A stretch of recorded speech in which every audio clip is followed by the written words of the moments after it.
अगर सब कुछ ठीक रहा, मतलब कोई बड़ा खेल नहीं हुआ, तो ओडिशा में बीजेपी और बीजेडी का अलायंस होता नहीं दिख रहा है।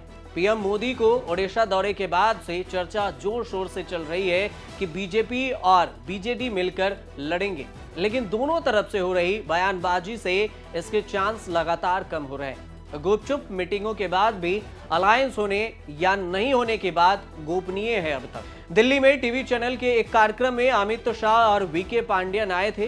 दोनों से ओडिशा में अलायंस पर सवाल पूछा गया। जवाब क्या मिला वो भी आपको बताते हैं। गृह मंत्री अमित शाह ने कहा कि अलायंस पर कोई फैसला नहीं हुआ है। अगर हम अकेले लड़ते हैं तो हमारा फोकस सरकार बनाने पर होगा। मोदी जी के प्रति लोगों के प्यार के कारण हमें दोनों चुनाव में सफलता मिली है। अनुमानों से ज्यादा सीट भी मिलेगी।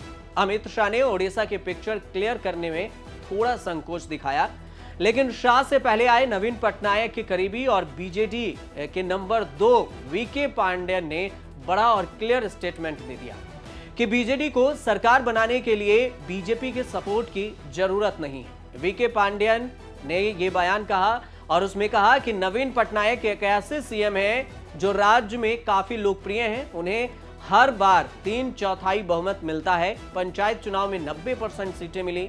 5% सीटों के साथ बीजेपी दूसरे नंबर पर रही, लेकिन नवीन पटनायक को लोगों की सेवा के लिए सत्ता में वापसी के खातिर गठबंधन की जरूरत नहीं है।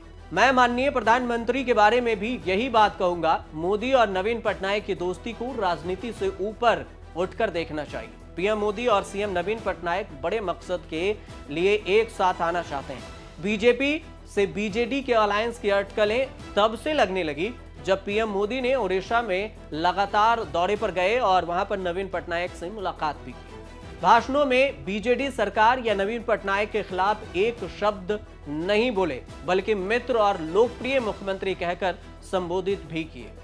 राज्यसभा चुनाव में बीजेडी ने बिना शर्त कम नंबर वाले बीजेपी उम्मीदवार अश्वनी वैष्णव को समर्थन देकर जिता दिया। मोदी के दौरे के बाद बीजेडी ने एक बयान जारी किया था, जिसमें 2036 में ओडिशा के 100 साल होने का जिक्र करते हुए कहा था कि नवीन पटनायक राज्य के हित में कई उपलब्धियां हासिल करना चाहते हैं। इस बयान को भी बीजेपी से अलायंस के नजरिए से देखा गया। बीजेपी अलायंस की भरपूर चर्चाओं के बीच भुवनेश्वर और दिल्ली में जो हो रहा है, उससे भी अलायंस के चांस कमजोर पड़ रहे हैं। नवीन पटनायक चुनाव पर मैराथन बैठकें कर रहे हैं। पुरी, केंद्रपाड़ा और कोरापुट लोकसभा सीटों पर नवीन पटनायक ने पार्टी के संभावित उम्मीदवारों के इंटरव्यू भी किए। ओडिशा बीजेपी भी अलायंस का विरोध कर रही है।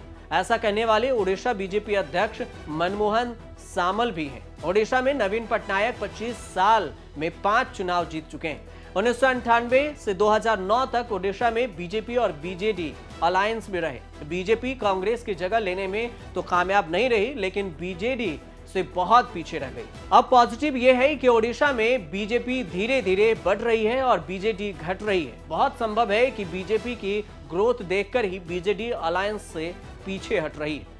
2019 के लोकसभा चुनाव में बीजेडी ने 12 सीटें जीती थी। 2014 के मुकाबले 8 सीटों का नुकसान हुआ था।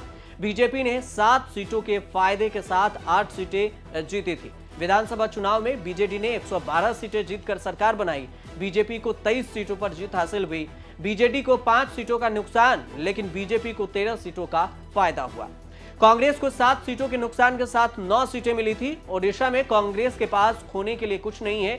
बीजेपी की कमाई बीजेडी के नुकसान से हो रही है। लोकसभा चुनाव के ओपिनियन पोल के अनुमानों में बीजेपी या बीजेडी की स्थिति थोड़ी बहुत ऊपर नीचे हो सकती है, लेकिन ज्यादा नहीं है। एबीपी न्यूज की तरफ से सी वोटर का ओपिनियन पोल सामने आया, जिसमें यह कहा गया कि बीजेपी को लोकसभा की 10 सीटें और बीजेडी को 11 सीटें मिल सकती है।